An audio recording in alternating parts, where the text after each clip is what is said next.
Reish. The letter Reish is the 20th letter in the Hebrew alphabet, and the numerical value of Reish is 200. The Reish stanza begins on page 776 in your Book of Common Prayer, verse 153. Begins, "Behold my affliction, and deliver me, for I do not forget your law. Plead my cause, and redeem me. According to your promise, give me life." It's this prayer for God to have compassion. And it's interesting that the psalmist says, "Plead my cause and redeem me." It's almost like the psalmist is asking God to plead his cause to God, which makes sense, which can make sense for us Christians, right? Who believe in a Trinity, who believe in the second person of the Trinity, Jesus Christ, as the Redeemer, who intercedes for us and who redeems us, the Creator, the Redeemer, the Sustainer. Plead my cause, O Christ, and redeem me. According to your promise, give me life, give me everlasting life, which is the promise of Jesus Christ, who died and rose again, so that we may live with him for eternity. Deliverance is far from the wicked, for they do not study your statutes. Verse 156, "Great is your compassion, O Lord. Preserve my life according to your judgments." Great is your compassion. Now the word for compassion is rechem, which begins with resh, includes the chet and the mem. Rechem. It's also the Hebrew word for womb. So in the Hebrew language, emotions and virtues are associated with parts of the body. So the virtue of compassion is associated with the womb. Rechem is compassion. And that is one of the main meanings of the letter Resh. Rachamecha. Great is your compassion, O Lord.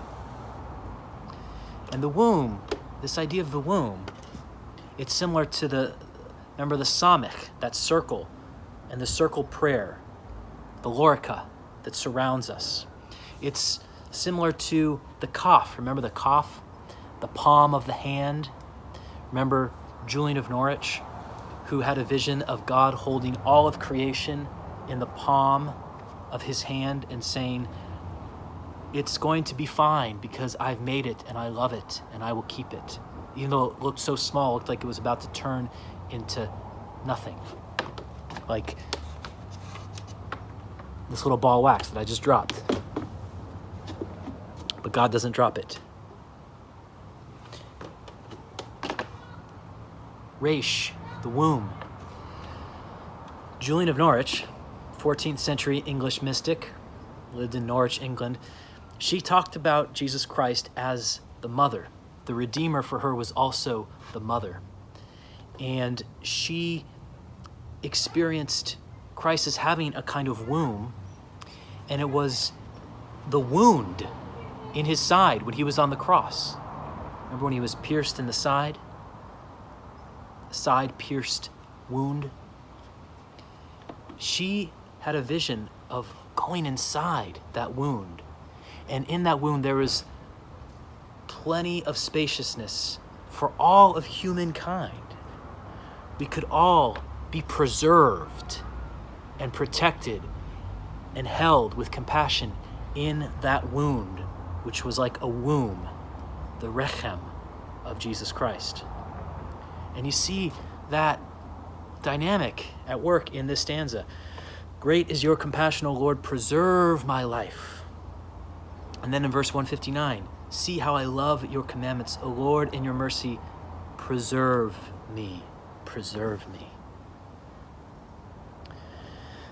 The letter Reish invites us to find safety and preservation and protection in Christ, in the womb and the wound of Christ. Kind of like the little bee who keeps showing up in these videos to either disrupt me or perhaps somehow join me. I noticed how the bee likes to find little crevices in this redwood tree for who knows what reason, but I assume it's associated with life and preservation and maybe even compassion. Rechem. The letter Reish invites us to feel the compassion of Christ by resting in the womb of Christ, the wound, the self-giving love of Christ. The Reish invites us into that experience of God's endless compassion.